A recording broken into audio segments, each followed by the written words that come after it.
জন্য। যে মুহূর্তে ডাক্তাররা আন্দোলন করা বন্ধ করে দেবে সেই মুহূর্তে এই বিচার প্রক্রিয়া ডিলে হয়ে যাবে। এটা বছর বছর চলতে থাকবে, বিচার শেষ হবে না। এই ঘটনা আগেও বহুবার ঘটেছে। এটা পুনরাবৃত্তি না হয় সেখানে প্রত্যেকটা মানুষ, প্রত্যেকটা ডাক্তারবাবু তাকে বলবো যে আপনারা আন্দোলন চালিয়ে যান, কারণ যদি বিচার পেতে হয় তাহলে একমাত্র উপায় হচ্ছে আন্দোলন করে বিচার পাওয়া, এছাড়া আর কোনো উপায় নেই। লড়াই যে করে সেই হচ্ছে যেতে, যে লড়াই করে না সে ঘরে বসে থেকে ভাবে যে হ্যাঁ আমাদের তো বিচার পেয়ে যাবো, কোনোদিনও সে বিচার পায় না।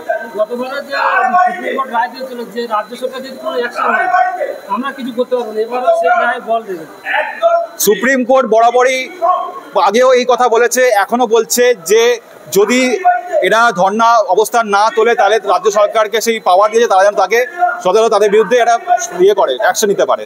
কিন্তু এটাও আপনারা জানতে হবে, এর সাথে এটাও সুপ্রিম কোর্ট বলেছিল আগের বারে যে অ্যাকশন নেওয়ার আগে তাদের যে ন্যূনতম যে সিকিউরিটি, তারা যে কাজে যোগ দেবে তাদের যে সিকিউরিটি ব্যবস্থা সেটা তাকে দেখতে হবে। পর্যাপ্ত পুলিশ প্রশাসন সেখানে ব্যবস্থা রাখতে হবে, তাদের টয়লেটের ব্যবস্থা করতে হবে, তাদের রেস্টরুমের ব্যবস্থা করতে হবে।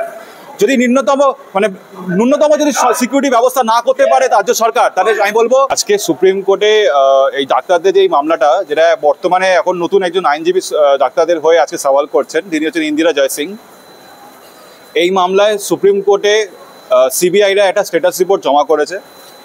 এই স্ট্যাটাস রিপোর্ট অনুযায়ী দেখা যাচ্ছে যে মাত্র 25 মিনিটের ভিডিও ফুটেজ রাজ্য সরকার সিবিআইয়ের হাতে দিয়েছে, যার পরিপ্রেক্ষিতে সিবিআইয়ের পক্ষে খুব প্রবলেমেটিক হয়ে পড়ছে এই মামলার ইনভেস্টিগেশন করা। তবুও সিবিআই যথাযথ চেষ্টা করছে এবং তারা ইতিমধ্যে টালা থানার ওসিকে গ্রেপ্তার করেছে। তার সাথে সন্দীপ ঘোষ, যিনি প্রাক্তন ছিলেন, প্রিন্সিপাল ছিলেন আর জি কর মেডিকেল কলেজ এবং হসপিটালে, তাকে গ্রেপ্তার করেছে। এবং এর সাথে আরও অনেকে স্ক্যানারে আছে, তাদেরকে আলাদা করে জেরা করা হচ্ছে। এবং সুপ্রিম কোর্টে আরও পর্যবেক্ষণ এটা যে এই যে মামলাটা, এই মামলাতে সুপ্রিম কোর্ট প্রচণ্ড অসন্তোষ, কারণ এই মামলার ক্ষেত্রে দেখা যাচ্ছে যে অনেক রকমের অসঙ্গতি আছে।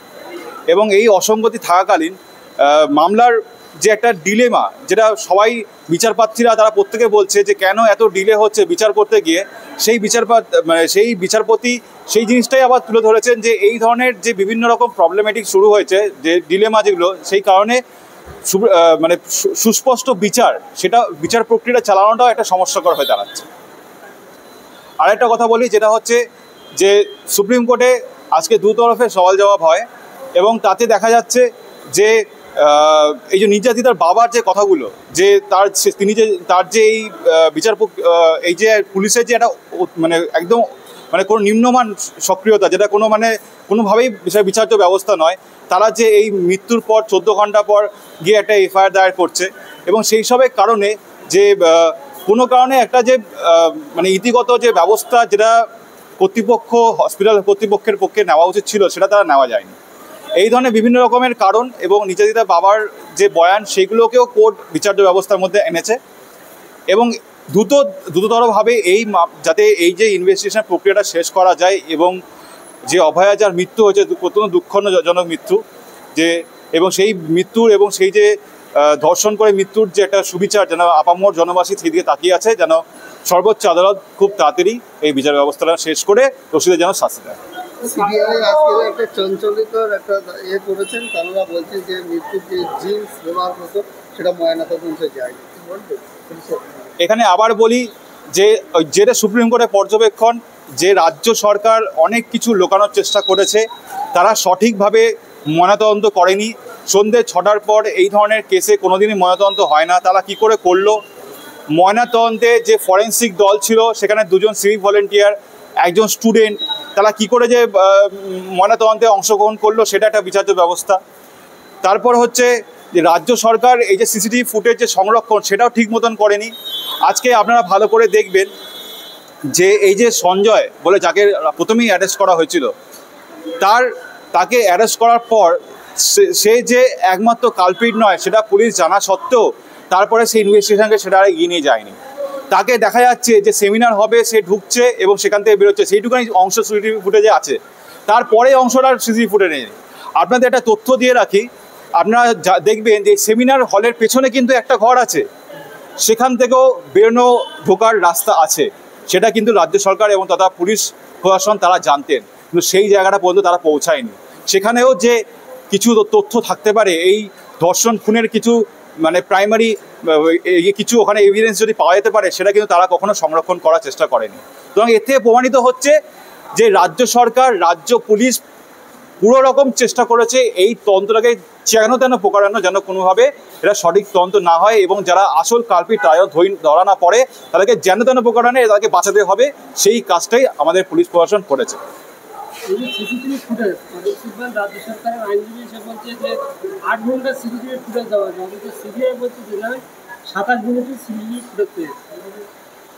8 ঘন্টা সিসিটিভি ফুটেজ যদি দেওয়া হতো, তার জন্যে একটা হার্ড ডিস্ক মতো লাগে যেটাতে সেটা স্টোর হয়। আজকে সিবিআইয়ের কাছে মাত্র 27 মিনিটে ফুটেজটা পৌঁছেছে। কেন? কারণ বাকিটা আর পৌঁছায়নি। সেই যে সেই স্টোরেজটা কোথায় গেল? এবার আপনারা হয়তো জানেন 14 তারিখ রাতের বেলা যে ভাঙচুরটা হয়েছে এই আরজিকর মেডিকেল কলেজ এবং হসপিটালে, তাতে কিন্তু সেই যে সিসিটিভি ফুটেজে হার্ড ডিস্ক সেটাও হয়তো ভেঙে দেওয়া হয়েছে।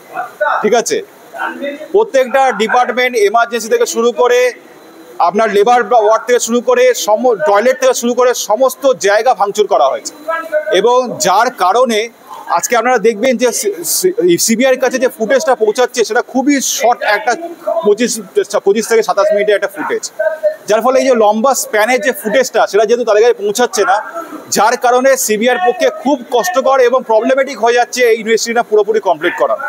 কারণ সিবিআই তো মানুষের কথার ওপর ভিত্তি করে কাউকে অ্যারেস্ট করতে পারে না, তাদেরকে তথ্য প্রমাণ জোগাড় করতে হয় যে তাকে দোষী সাব্যস্ত করার জন্য।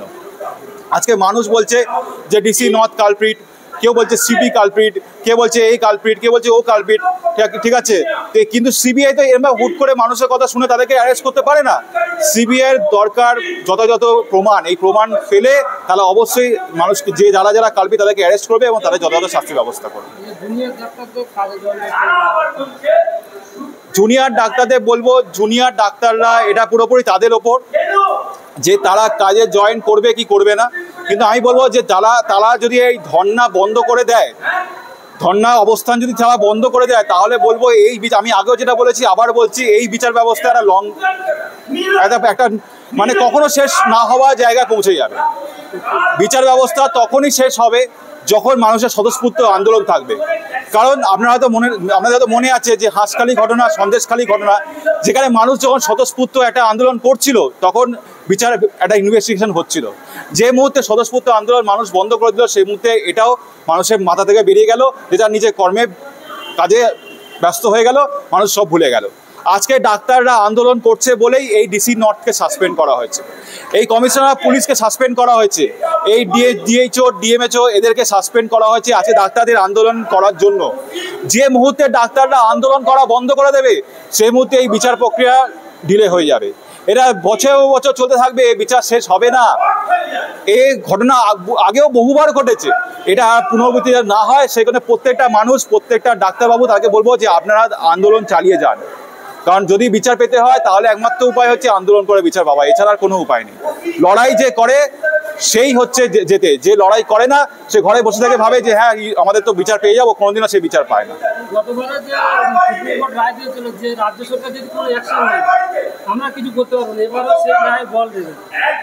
সুপ্রিম কোর্ট বরাবরই আগেও এই কথা বলেছে, এখনো বলছে যে যদি এরা ধর্না অবস্থান না তোলে তাহলে রাজ্য সরকারকে সেই পাওয়ার দিয়েছে তারা যেন তাকে সদর তাদের বিরুদ্ধে এটা অ্যাকশন নিতে পারে। কিন্তু এটাও আপনারা জানতে হবে, এর সাথে এটাও সুপ্রিম কোর্ট বলেছিল আগের বারে যে অ্যাকশন নেওয়ার আগে তাদের যে ন্যূনতম যে সিকিউরিটি, তারা যে কাজে যোগ দেবে তাদের যে সিকিউরিটি ব্যবস্থা সেটা তাকে দেখতে হবে। পর্যাপ্ত পুলিশ প্রশাসন সেখানে ব্যবস্থা রাখতে হবে, তাদের টয়লেটের ব্যবস্থা করতে হবে, তাদের রেস্টরুমের ব্যবস্থা করতে হবে।